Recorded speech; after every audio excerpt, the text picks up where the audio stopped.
rikthehemi në studio, flasim tani me një tjetër të ftuar. E kam fjalën këtu për deputetin e Partisë Demokratike, zotin Tritan Sheu. Përshëndetje zoti Sheu, faleminderit për kohën. Përshëndetje, faleminderit juve.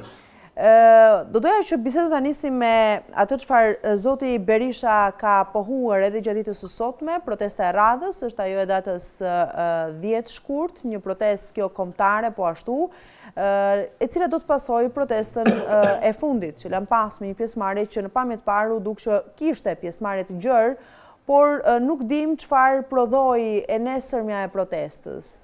Si e shihni ju dhe këtë aksion opozitar të Partisë Demokratike dhe jo vetëm, dhe a jeni ju të përmbushur, të kënaqur me pjesëmarrjen në protestat kombëtare që po realizoni?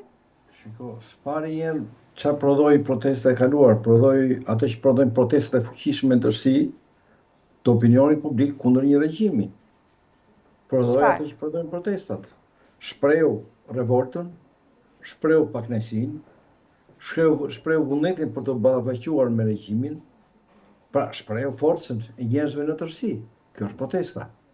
Dhe këto janë protestat që zhvillohen në një vend dhe qiri kërkon të ballafaqohet me regjimin. Ishte një protestë e cila ai gjurmë të brendshme në opinion publik, gjurmë të jashtme në opinionin ndërkombëtar, gjurmë mbi regjimin dhe të kurrin e tij.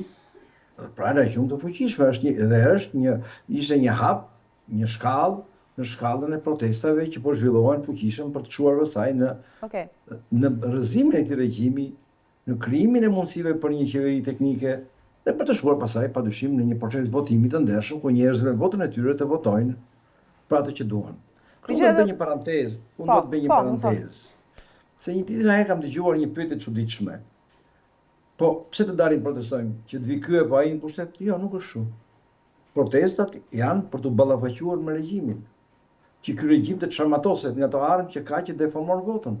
E di pse bëhet kjo pyetje zoti Sheu, sepse kjo protestë kombëtare thirret nga një forcë politike dhe nuk iniciohet nga qytetarët.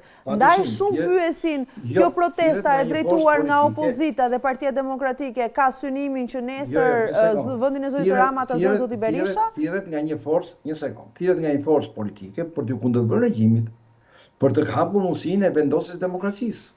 Dhe veçanërisht për të krijuar mundësi për votë të lirë dhe që të shkojnë në votë të lirë, duhet qeveria që Shqipëria të ketë qeveri teknike.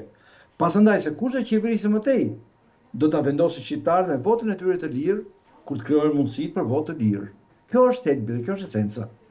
Pra këto protesta dhe kjo ndërsi bëhet për të rivendosur demokracinë, vlerat, për të çarmatosur regjimin nga armët që ka antidemokratike dhe kundër dhe që deformojnë procesin e votimit, për të treguar pasaj varfërinë që Shqipëria, për protestuar kundër diskriminimit, kundër shtypjes, kundër asaj që shqiptarët e detyruar të largohen dhe të praktisin të vend në shumicë dërmuese. Pra janë këto elementet. Pra nuk është protesta që bëhet për të sjellë në qeveri këtë apo atë. Atë vendos vota lirë kur krijohen mundësi si pasojë ballafaqimit të njerëzve me regjimin,